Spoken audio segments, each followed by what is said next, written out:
Monday Health Minutes, sponsored by Valley Health. Hi, I'm Melanie Schaefer. This is Valley Health Minutes. Boy, summer is winding down. We're starting to get into that back-to-school mode. How do we get ready to help our kids launch a successful year? We're talking with Dr. Corey Booth about that. He is the doctor of clinical psychology, and he has lots of tips and tricks that we can all take in as we launch this new school year. Thanks so much for being here. Absolutely, Melanie. Thank you so much for having me. It's such great information for parents. How do we take some of the stress, some of the anxiety about coming off of summer and getting back into that school groove? Absolutely. So one of the things I often recommend is that we start that year off with having a plan, right? And so whether that's having a plan for after school, having a plan for how we're going to do homework, we do a little bit of front loading is kind of the term that I use to get things going. That way when things heat up and we're going to get busy through the summer, we've got that thing to fall back on. We've got that plan to fall back on. And so it kind of keeps us oriented, keeps us going in one direction. So just kind of a general conversation with your kids. Say, hey, I'd like you to study before school, after school, or late at night, and come up with your general plan, because things always kind of have to pivot with your kids. Absolutely. So we talk about, we want them to have spaced practice to help with learning. So maybe some before dinner, some after dinner, a little bit before bedtime, those types of things.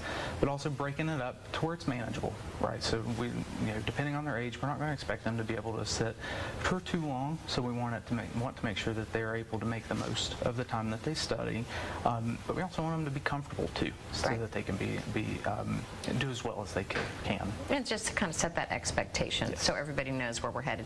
Sleep is a really big thing to kind of recalibrate after those summer months when kids stay up too late, maybe playing video games, or just hanging out with friends. What are your suggestions on walking that back to the school groove? So there are several different ways to do that. You may start a few weeks ahead of time and start spacing it back, half an hour or something like that, a little bit at a time. Other folks are going to have better benefit of just kind of jumping in feet first and making that adjustment. We typically expect kids to take about a week and a half to adjust anyway, so there is going to be an adjustment to that. So we anticipate that, but it really depends on what they're most comfortable with and what the families are able to do. Yeah, maybe go on your past track record. If jumping in with both feet wasn't successful, maybe walk it back little by little by little. That's a good idea. There are lots of big jumps in school, going from elementary to middle school and middle school to high school. Those can be scary for the kids and the parents. I mean, I can attest to being very nervous and anxious when my kids were making those jumps. What suggestions do you have for the kids and for moms and dads? Absolutely. So, to start with elementary school, when we're starting into the first grade or kindergarten, we anticipate a little bit more difficulty with the separation and that sort of thing. And so for those parents, I oftentimes encourage them to use a pre-planned goodbye routine, right? And this is something we can rehearse the night before, we work on in the car. That way when it comes time to drop off in the morning, it's ready to go and the kids are ready and know what to expect, right? Other things that they can do are really trying to focus them on the positive things that they like about school. So whether that's art class, or going to see your friends, those types of things to keep their mind in that right direction. Once we get started into middle school and high school, that's where you get a lot more opportunities for things like, the open houses that give them opportunities to see the school, get a lay of the land, even maybe meet some of the teachers. I strongly encourage that because it can be really intimidating. Oftentimes when we're making that transition, we're going into bigger buildings, we're going into places where there are more kids, and there's going to be some challenges that come with that. So taking advantage of those early opportunities is really something. I know you talked about study habits and establishing the routine. Any other suggestions on making it academically successful?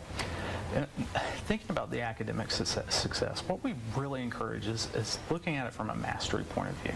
So rather than worrying about what grade are we working to, what grade point average are we working toward, really looking at what our progress is. And so in order to see our progress on a specific subject, we have to use self-assessment, right? And so this is testing ourselves on our spelling words, testing ourselves on our history quizzes, those types of things, so that we know where our areas of difficulty difficulty are, and then we get opportunities as we continue to study to reaffirm those up and really solidify our knowledge based on those areas.